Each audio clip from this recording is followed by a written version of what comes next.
Hello, everybody, and welcome back to my channel. My name is AJ Edwards, and this is Mr. E's Classroom. Today's guest is a Marine who spent 13 months in Vietnam when he was just 18 years old, and last August he published his memoir on full automatic, Surviving 13 Months in Vietnam. And we talked about what it was like to write his book, his experience as a Marine fighting in Vietnam as a young 18-year-old, as well as what he hopes to get from publishing a memoir when he's 75 years old.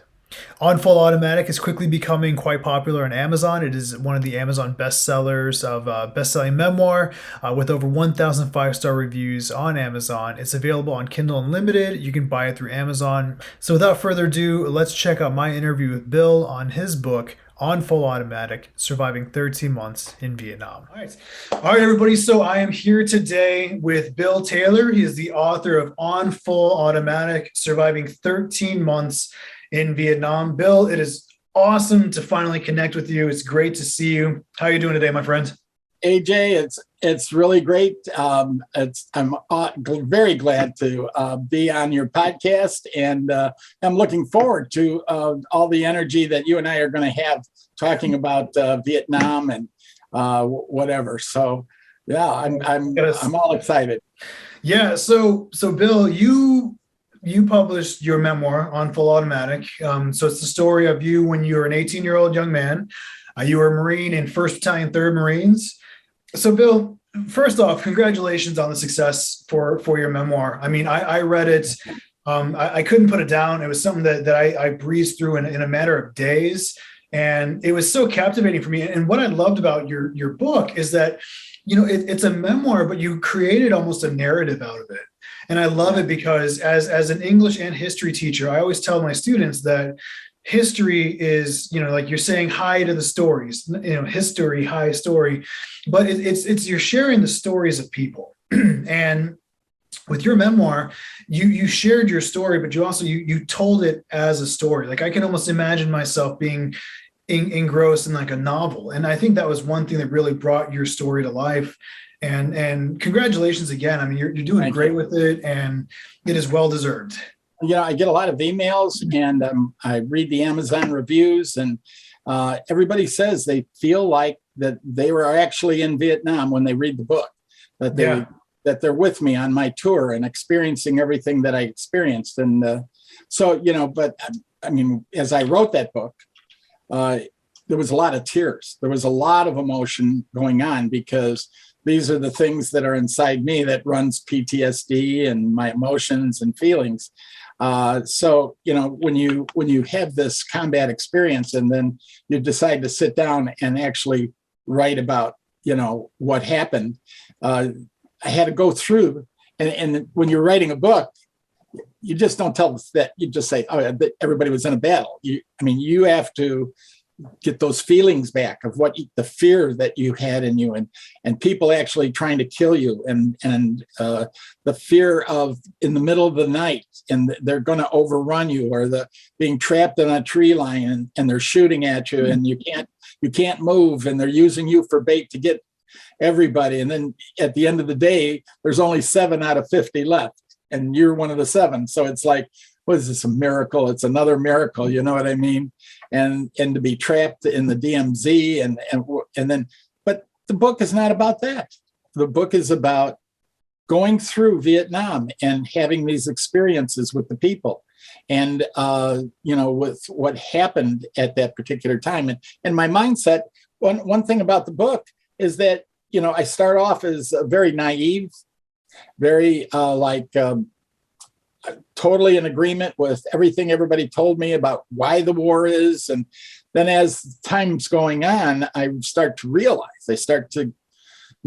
that, you know, maybe this isn't what I thought it was. And as you get older, and now you understand that, what am I doing here? This is it's like, it's not even like, am I making a difference? I'm making a difference because I'm a good Marine and I'm doing the things that I'm supposed to do and doing them right. But now it gets towards the end of my tour, and I'm going, I don't think I'm going to make it. I think I'm going to die. I mean, there's no way if I go through one of these battles again, I'm going to be like one of these other guys. I'm going to be dead, or I'm going to be horribly wounded or, whatever. So that's what carries on through the whole book. And you finally know exactly what you're doing. You know how to survive. You're getting poor leadership because we're getting wiped out all the time, and all the leaders are getting hit, and you're getting new guys who don't know what they're doing. And it's like, oh my gosh, how am I going to survive this? And you finally do survive. I did. Obviously, I'm here. But it's a very impactful story. You bring your tissues, because there's parts of it. It's not about battle or anything. Sometimes it's just the story that like the one story about the baby. So that one always touches everybody's heart. And so, and as a father myself with a baby on the way, that story. And I think we talked about this when we first connected before, but that's the story. And the sad thing is we don't know how it ends. Everyone that reads it is hoping that now that child is what, 50 years old? 55, probably. Yeah, around 55. Hopefully that child has had the opportunity to raise a family and to really get a future. But that's the hard part, is we don't know. We just don't know.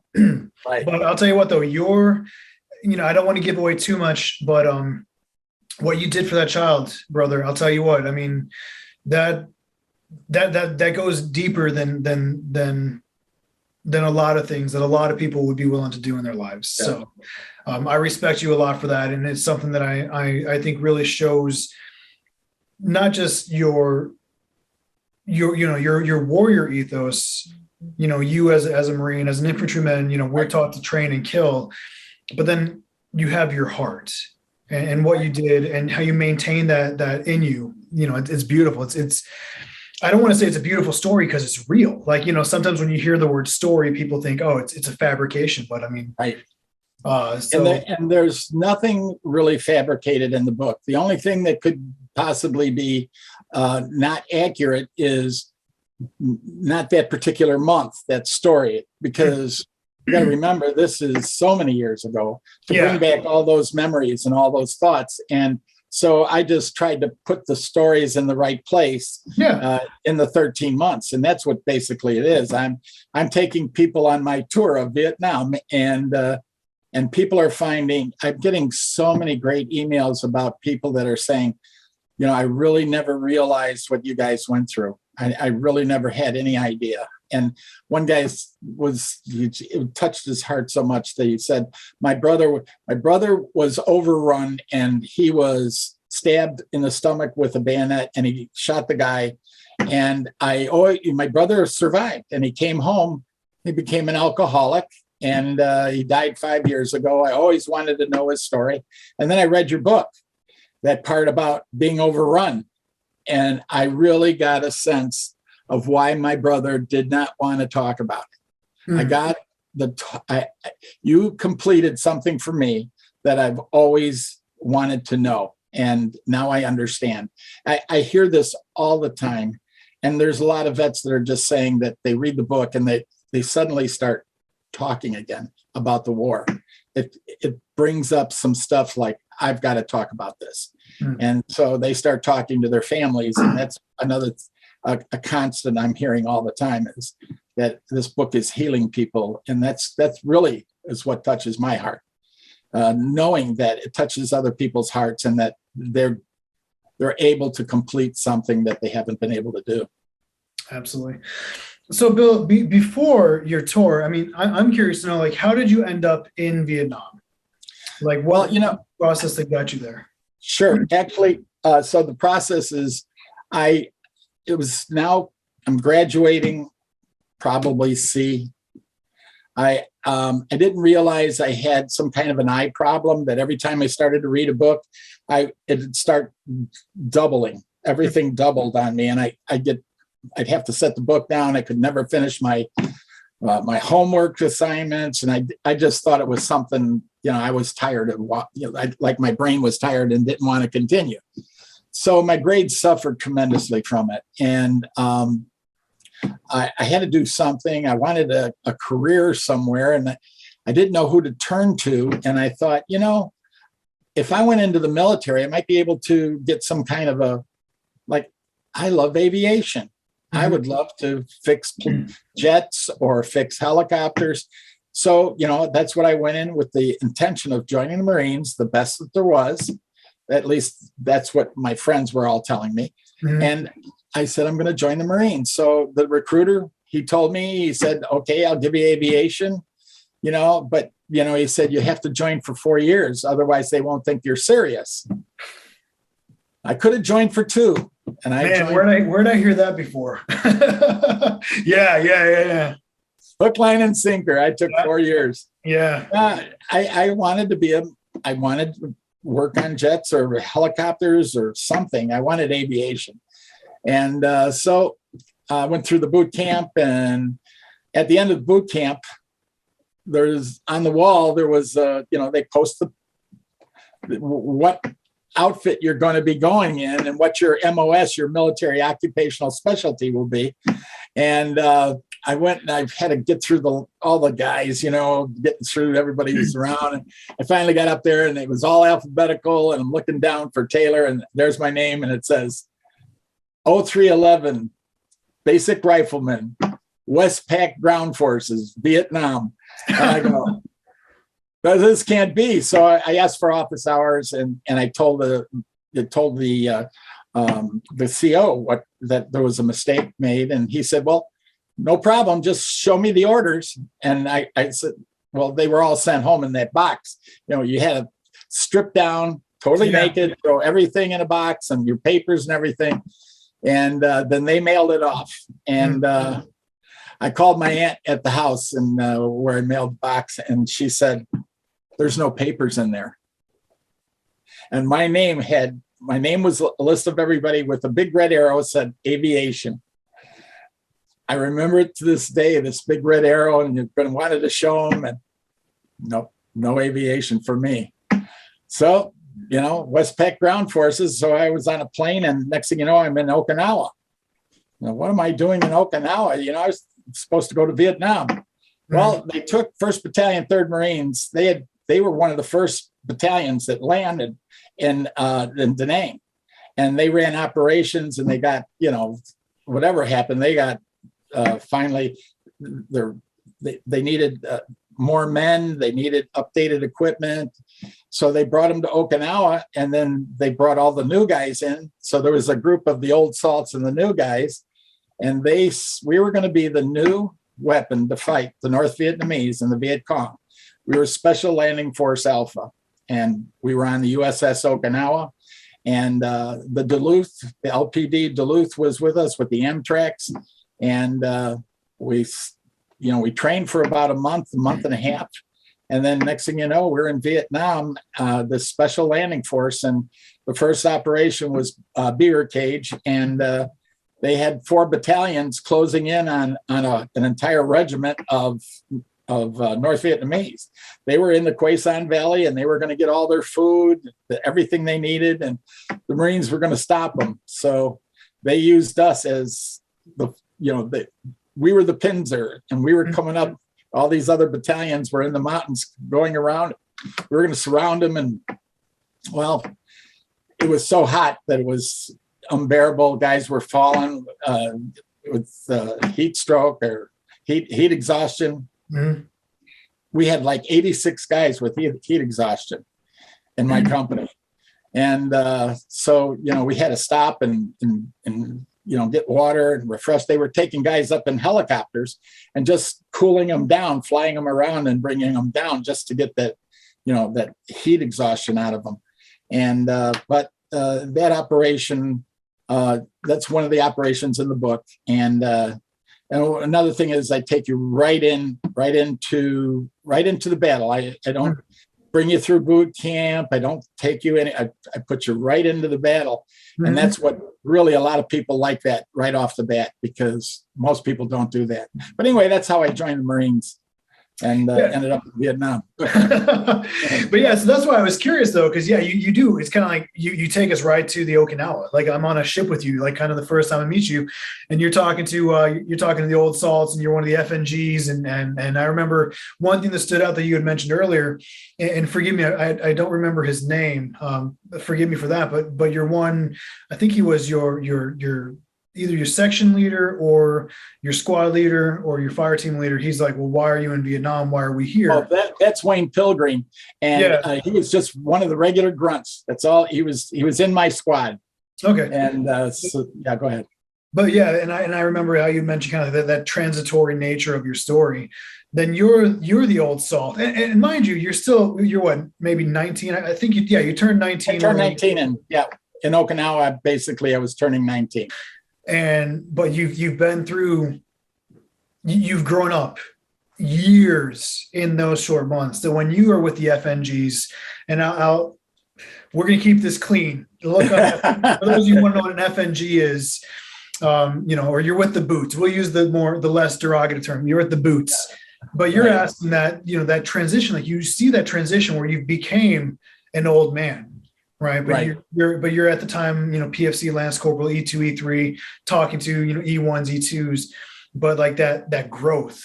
And that was one thing that really stood out to me is when you asked that question, I was like, man, like everything has changed.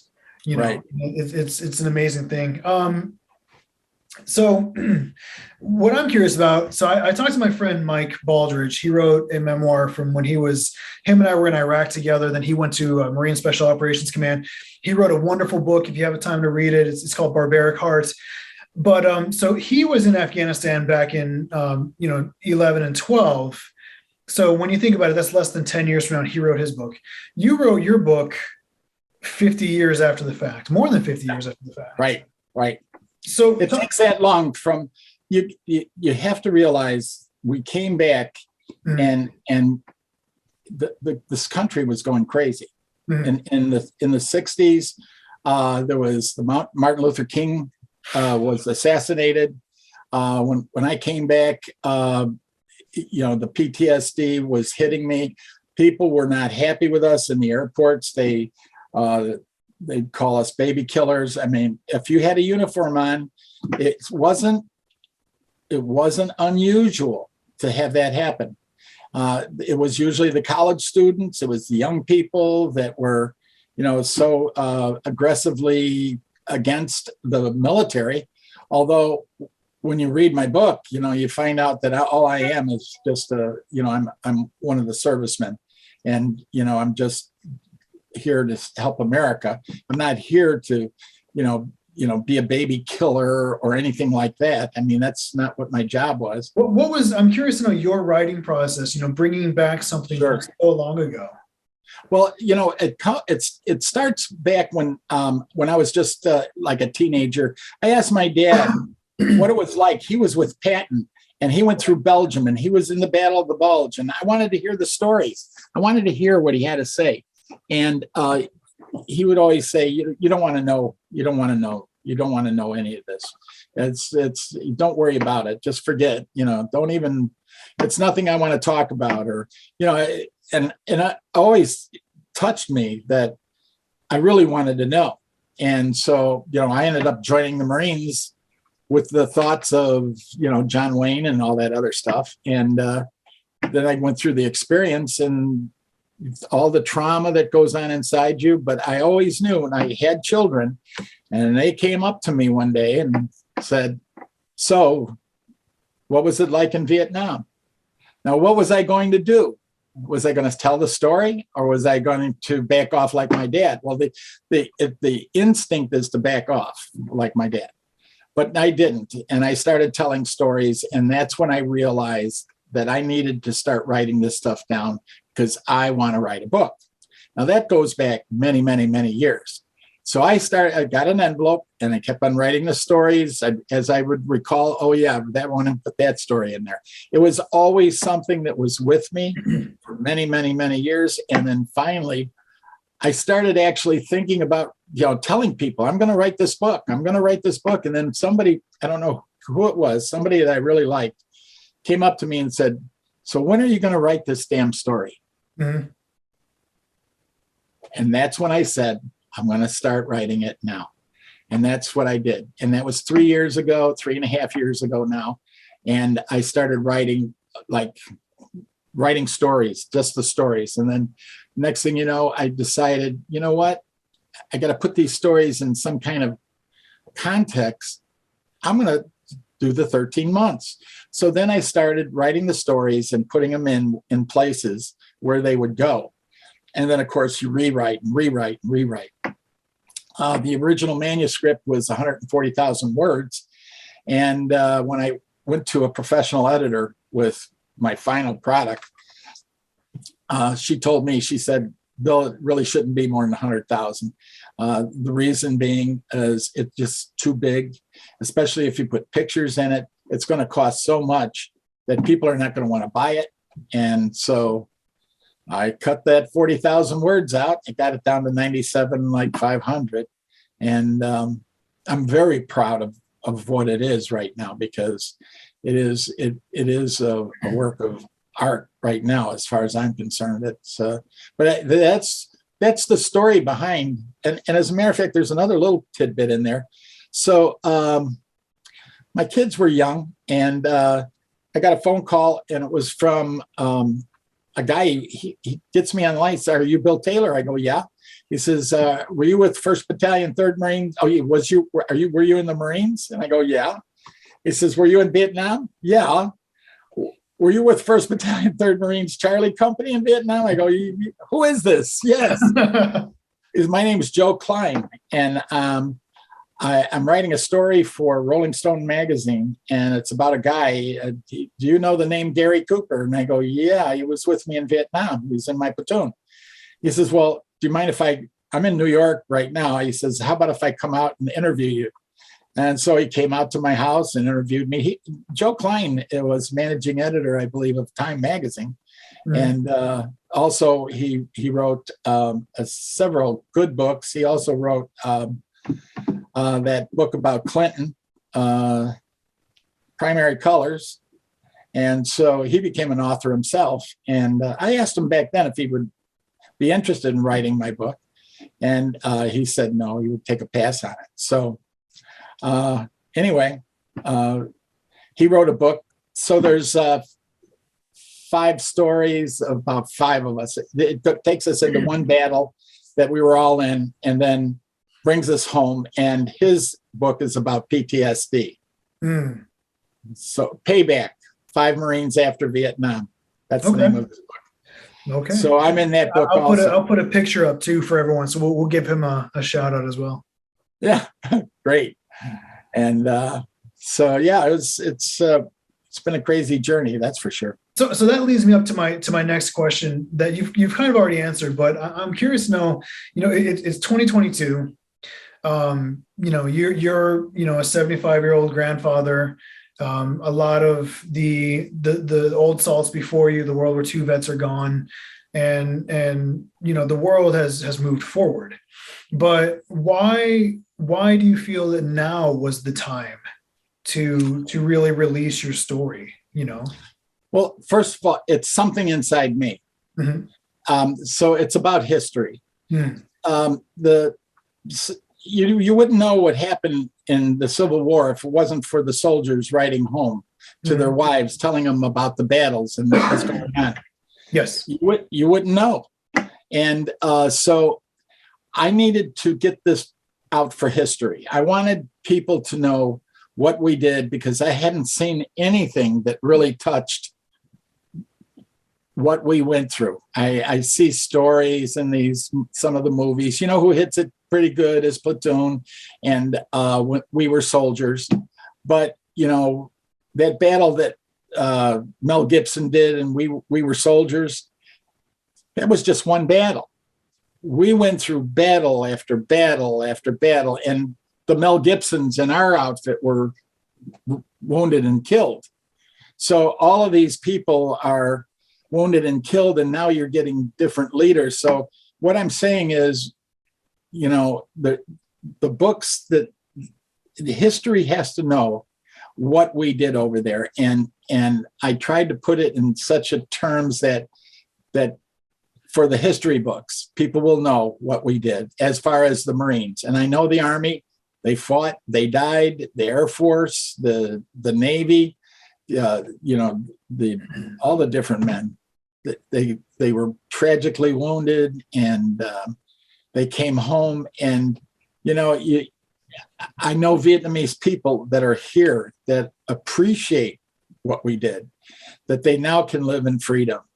But there are I went back to Vietnam 5 years ago, and those people treated me with such high regard and respect. I mean, it was like, oh my gosh, am I glad I came here? I'm glad I got this completion that these people don't hate us. I told one of the guys from the Disabled American Vets that I told him, I said, it was really a completion for me. It was really good. It was, and he said, the only way you get me back to Vietnam is if you carpet bomb the entire place and kill every one of them.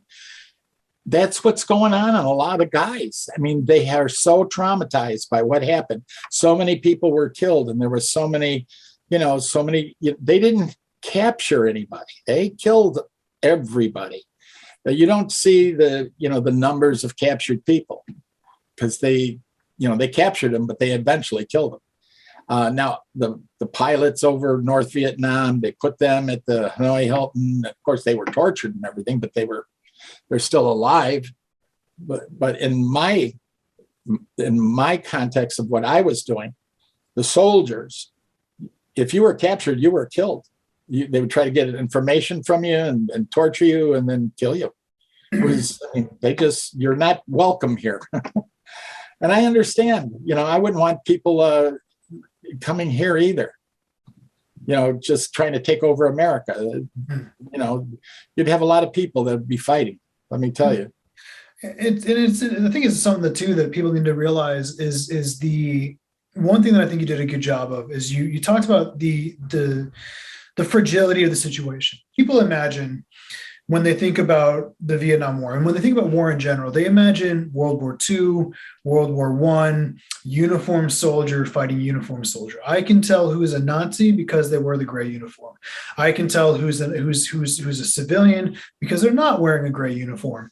But you do a good job representing the fragility and the sensitivity that you have to who is who, and the idea of fighting more like of a guerrilla group and an ideology as opposed to like a necessarily uniformed army. Because the North Vietnamese and the South Vietnamese, they're Vietnamese. By culture and heritage, by language, they are the same. The only difference was they were divided by the communist nation and non-communist. But then, like any ideology, it spreads. And in your situation, you do a great job kind of representing the challenge of knowing who's who and who's not, but also the idea of like we are invaders. We are, not everyone wants us here. Like when we liberated France, of course they wanted the GIs to come through. They wanted the tanks going through Paris were welcoming because they removed an oppressive force who they did not want. Fast forward to Vietnam, it was not even 50-50. It was maybe 70-30 as far as who supported, who didn't support Ho Chi Minh in the North. So yeah, they viewed us not necessarily as, and by us, they viewed you as liberators sometime, but occupiers a lot too. But it's interesting though that you put in that perspective of like, well, you really need to connect with the enemy and understand why they want to fight you. And I think that that's an important part of any conflict, is to truly understand both perspectives, to truly fully see the big picture, not just the picture. And then as like you and I, as just dumb grunts, right? I mean, I was a Lance Corporal and a Corporal and I wasn't exactly a colonel. My job was to go wherever, Sergeant Fleming told us to go that day. But to be able to spread the knowledge of like the complexity of the situation, I think you did a great job. I remember you told the story of the young girl, like the fact that there were young women who were fighting, the one that escaped. Right. It's just like, you never imagine, a female armed combatant, and then. Yeah, you never would think that. Yeah. And for me to actually capture one, and she was absolutely beautiful. Yeah, I remember you mentioned that. It's just so beautiful. I hadn't seen a beautiful woman. I was just like, oh my gosh, what is this? She's an enemy. Oh my gosh, I couldn't believe it. So yeah, that was a great. I remember writing that story and remembering it, and just exactly as it happened. And it's interesting what happens to her too. Yeah. So yeah. Well, and 2022. I hope that she is chuckling about that story with her grandkids as well. I bet you. I'll bet you. Your book is having a lot of success, and you're like you said, like you're starting to get some royalties. You're actually able to, support yourself and your family. But I have a strong suspicion, Bill, that that's not why you wrote this book. You didn't write it to get the paycheck. So my question, what do you hope 20, 30, 40 years when we're both gone, what do you hope is the effect of you writing this book? First of all, it's to honor those men that were in my outfit that died and gave their all for everybody. I think it was important for me to, I told their names and who they were, and I've contacted the families, and they all appreciate the fact that I memorialized them in my book.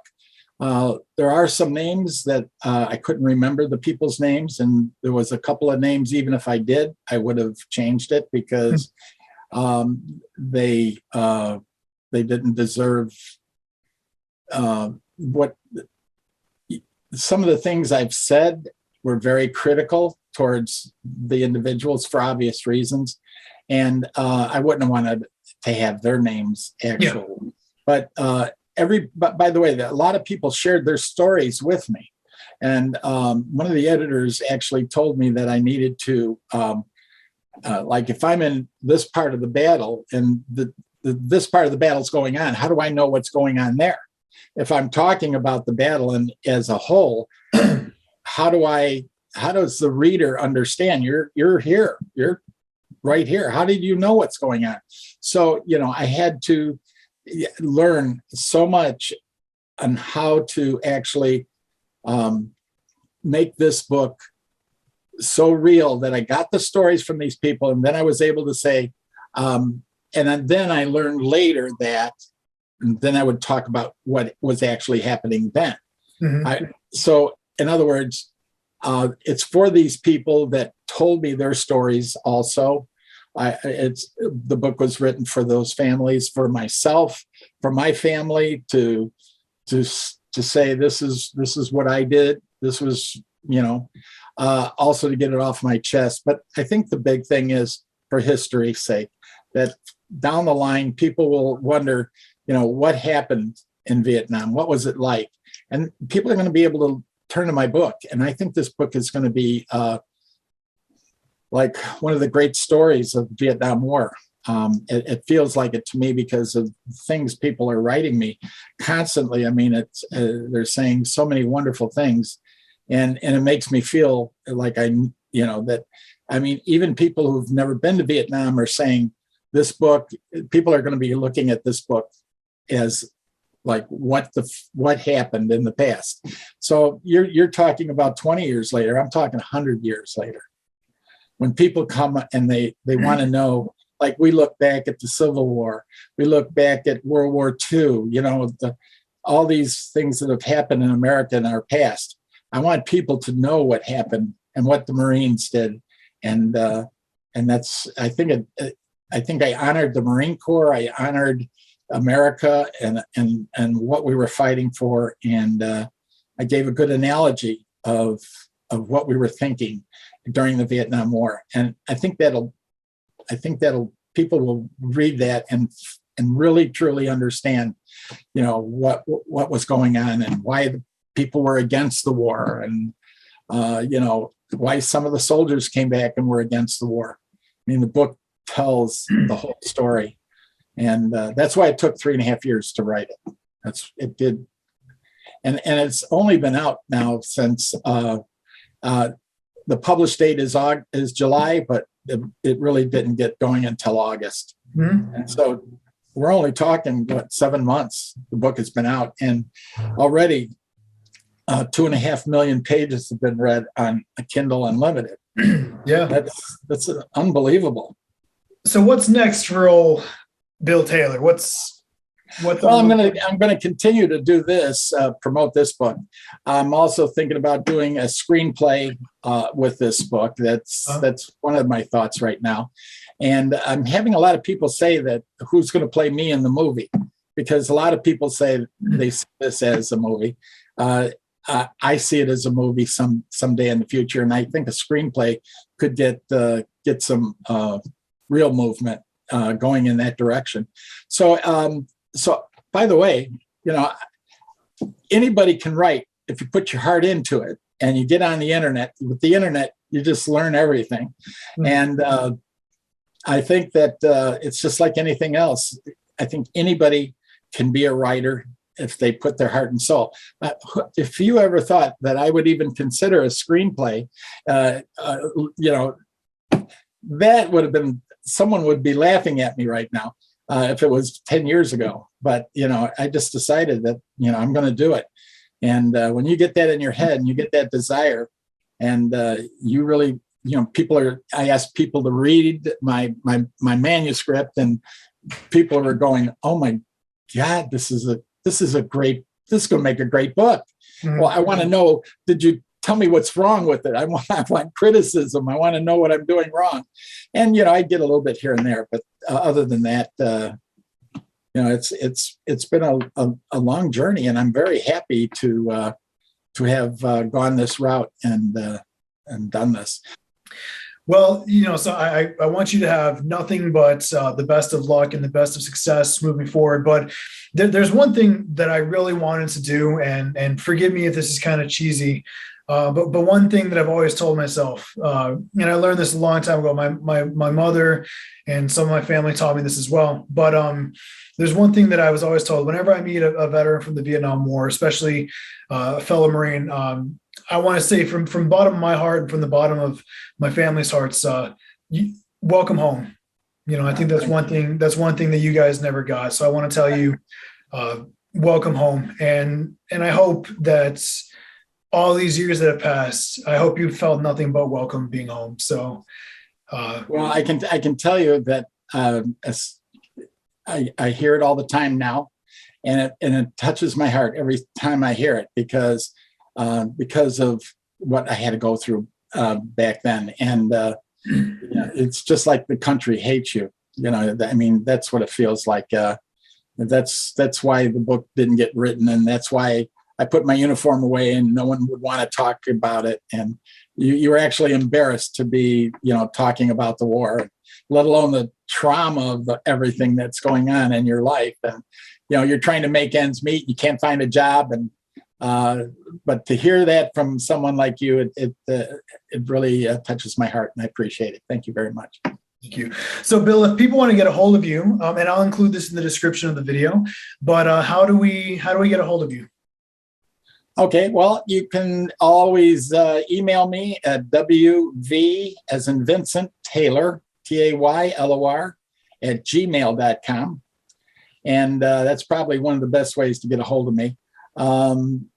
The book is on Amazon. It's called On Full Automatic, Surviving 13 Months in Vietnam. The original name of the book was something else. And there's already 2 books with that name. And so then I came up with another name, and there's already 2 books with that name. That's how I got on because that phrase is so often in my book, on full automatic. Yeah. That's the way we fired. That's where we got fire supremacy on everybody. We fired on full automatic. So that's how I got the name of the book, Full Automatic. But, then there's also your mailing list too. So they can go to your website, join your mailing list. And then one thing I want to make sure, sorry, Bill, his book if you have Kindle Unlimited, you can get it for free. still pick up the book, support it, tell all of your friends. I mean, I got it for free on Kindle Unlimited, and then I decided to buy it. I mean, it's that good, guys. So, please make sure you guys check out his book. You can order it on Amazon. Yeah. You can also go on my website. My website at wvtaylor, TAYLOR.com. So I have 452 of my own private personal combat photos, and I have another 600 photos of some of my friends allowed me to use their pictures. They're all high def, so anybody can have them, use them. My pictures are out there for the world. So there's some great pictures of awesome guys, and a lot of them aren't here today because they died in Vietnam. But it's great photos, and people get a sense of being there. After you read the book, I've got a lot of people that go to the website just to look at the pictures. Yeah, I remember you had your camera with you. That's right. Yeah. Always took pictures. When we got overran, I had rolls of film that needed to be developed, and not when we got overrun, when we were trapped in the rice paddy. And for me to get out, I had to take my pack off and my cartridge belt, and then I had to make a run for it after about 8 hours of being under fire. I just ran for it, and I left all of those photos, but those would have been great photos if I had them, because I even took pictures of the kid on the water buffalo that was walking away as we were walking down. I had taken those pictures of that.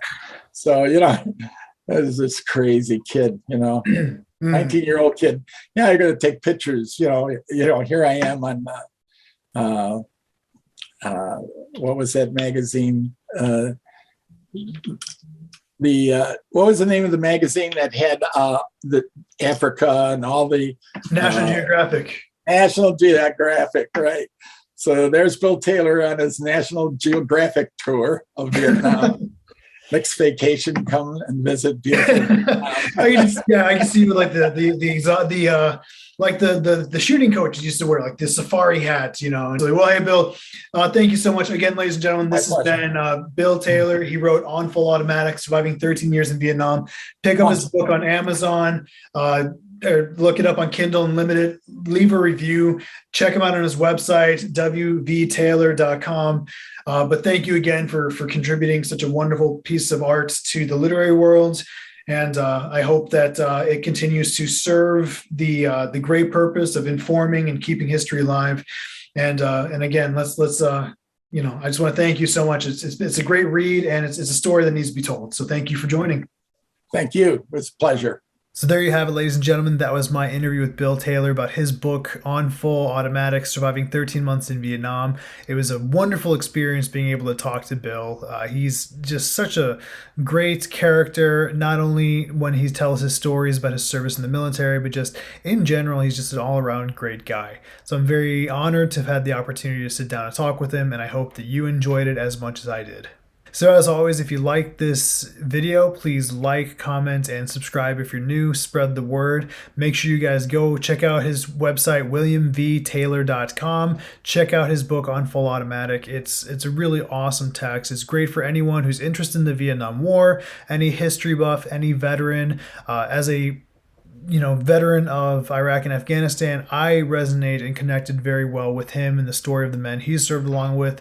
Reminded me a lot of the men that I had the privilege of serving along with. So this book is honestly, it's great for anyone who is anyone. Honestly, it's something that I think was wonderfully written. Like I said to Bill, it's a memoir, but it's also written almost like a narrative. So it really brings you into the action, brings you right beside Bill as he goes through some pretty incredible experiences while he fought in the war. So again, like, comment, and subscribe. Thank you so much for your support, and thank you so much for supporting a great man, Bill Taylor. And as always, make it a great day.